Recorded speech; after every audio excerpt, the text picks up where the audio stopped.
लातूरच्या शेतकऱ्याला उद्या नवा बैल मिळणार आहे। फडणवीसांनी लातूरच्या जिल्हाधिकाऱ्यांना आदेश दिलेले आहेत। लातूरच्या शेतकऱ्याला उद्या त्याच्या मनाप्रमाणे बैल खरेदी करून मिळणार आहे। आताची महत्त्वाची बातमी आपण पाहतोय। लातूरच्या शेतकऱ्याला उद्या नवा बैल मिळणार आहे। फडणवीसांनी या संदर्भातले आदेश दिलेले आहेत लातूरच्या जिल्हाधिकाऱ्यांना। लातूरच्या शेतकऱ्याला उद्या त्याच्या मनाप्रमाणे बैल खरेदी करून मिळणार आहे।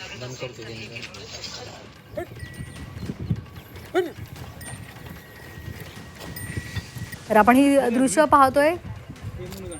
महिलेवर नांगर ओढण्याची वेळ आलेली होती आणि त्यानंतर विभागाकडून त्यांना बैल देण्यात आला, मात्र तो बैल कुपोषित निघालेला होता। पशुसंवर्धन विभागानं हा बैल त्यांना दिलेला होता, मात्र तो कुपोषित निघाल्यामुळे त्याची मदत होण्याऐवजी त्याच्यावरच पैसे खर्च करावे लागले होते आणि त्यामुळे त्यांना या संदर्भात त्रास झालेला होता आणि त्यानंतर आता मुख्यमंत्र्यांनी या संदर्भातले आदेश दिलेले आहेत।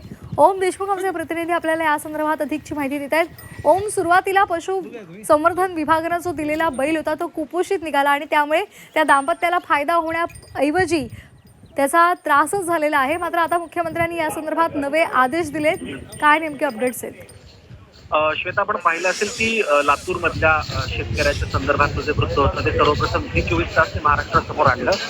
यामध्ये मुख्यमंत्र्यांकडनं पुढाकार घेत संबंधित शेतकऱ्याला बैल देण्यात आला होता, मात्र त्या बैलासंदर्भात काही अडचण झाल्यामुळे आता पुन्हा एकदा राज्याच्या मुख्यमंत्र्यांकडनं संबंधित शेतकऱ्याला त्याला आवश्यक असेल, त्याला हवा असेल तो बैल खरेदी करून देण्यासंदर्भात आदेश देण्यात आले आहे। स्वतः मुख्यमंत्र्यांनी लातूरच्या जिल्हाधिकाऱ्यांशी फोनवर संपर्क करून या संदर्भात शेतकऱ्याला आवश्यक ती मदत आणि शेतकऱ्याला हवा तो बैल खरेदी करून देण्यात यावा अशा प्रकारचे स्वतः फोनवर आदेश दिल्याची माहिती समोर आली। त्यामुळे संबंधित शेतकऱ्याला 24 तासच्या पुढाकाराने जी बातमी आली त्या माध्यमातून मुख्यमंत्र्यांच्या आदेशानंतर आता हवा तो आवश्यक तो बैल मिळणार असल्याची बाब समोर आली।